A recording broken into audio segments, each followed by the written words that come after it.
سوال: صحابہ کرام رضوان اللہ علیہم اجمعین نے سب سے پہلے ہجرت کس ملک کی طرف کی؟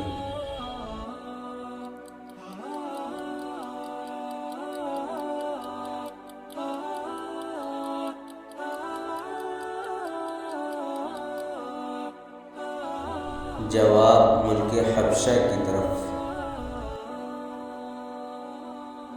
سوال: حبشہ کی پہلی ہجرت میں کتنے صحابہ اور صحابیات تھے؟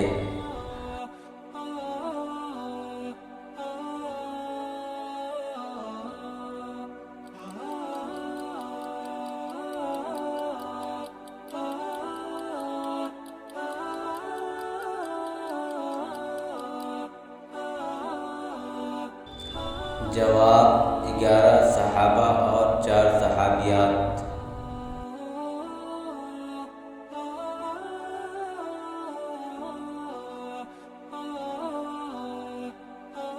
سوال: حبشہ کی طرف ہجرت میں آپ صلی اللہ علیہ وسلم کی کون سی بیٹی اور داماد تھے؟